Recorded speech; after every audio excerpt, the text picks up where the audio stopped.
ဒေါက်တာလက်လက်မော်ရဲ့ကိုရေးအရာရှိဘယ်သူပါလဲဒေါက်တာလက်လက်မော်ဟာတူမဖြစ်သူ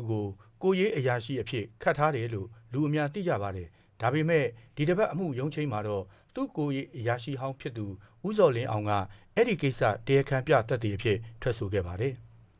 တူမဖြစ်သူရဲ့ခင်မွန်းဟာအခုအမှုထဲမှာတရားစွဲခံထားရတဲ့ဦးအောင်မြတ်ရဲ့ GGS နဲ့အောင်မိုးမြတ်ကုမ္ပဏီတွေမှာလုပ်ကင်နေတယ်ဆိုပြီးစွပ်စွဲမှုတွေရှိထားတာပါ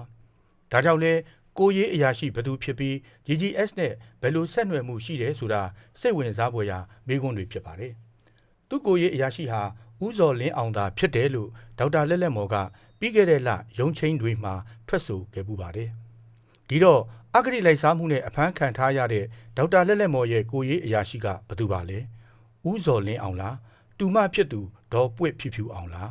။ဒေါက်တာလက်လက်မော်အဖမ်းမခံရမီတလအလိုတင်မှ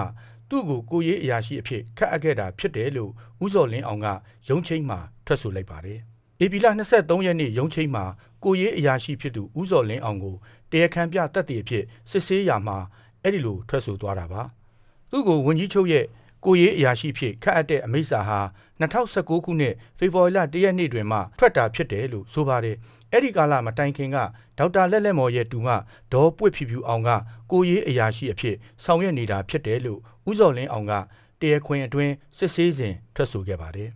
။အဲ့ဒီတော့သူထွက်ဆိုချက်အရဆိုရင်ဒေါက်တာလက်လက်မော်ဟာဝန်ကြီးချုပ်ဖြစ်ပြီးလို့34လအကြာမှဦးစော်လင်းအောင်ကိုရေးအရာရှိအဖြစ်ခတ်ထားခဲ့တာပါ။အဲ့ဒီအချိန်ကသူဟာဝန်ကြီးချုပ်ရုံးအဖွဲ့ရဲ့ဦးစီးမှုတာဝန်ကိုသာဆောင်ရွက်နေတာဖြစ်တယ်လို့ဦးစော်လင်းအောင်ကပြောပါတယ်။ဒေါ်ပွင့်ဖြူဖြူအောင်ရဲ့ခင်မွန်းဖြစ်တဲ့ဦးနေမျိုးအောင်ဟာလက်ရှိဒေါက်တာလက်လက်မော်နဲ့အတူဆွဲချက်တင်ခံထားရတဲ့ဦးအောင်မြတ်ရဲ့ GGS ကုမ္ပဏီနဲ့အောင်မိုးမြတ်ကုမ္ပဏီတွေမှာလုပ်ငန်းတွေတာဝန်ယူလှုပ်ဆောင်နေသူဖြစ်တယ်လို့သူကဆက်ပြောပါတယ်။ဝန်ကြီးချုပ်ဟောင်းဒေါက်တာလက်လက်မော်ဟာအဂတိလိုက်စားမှုတိုက်ဖျက်ရေးဥပဒေနဲ့2019ခုနှစ်မတ်လ10ရက်နေ့မှာဖမ်းဆီးခံခဲ့ရတာပါ။ပြီးခဲ့တဲ့မတ်လ18ရက်နေ့ရုံးချိန်မှာတော့ဦးစော်လင်းအောင်ဟာသူ့ကိုရေးအရာရှိဖြစ်တယ်လို့ဒေါက်တာလက်လက်မော်ကဆိုခဲ့ပါတယ်။ဒေါ်ပွင့်ဖြူဖြူအောင်ကိုခတ်ထားတာမျိုးမရှိဘူးလို့ထွက်ဆိုခဲ့ပါတယ်။ဒီတော့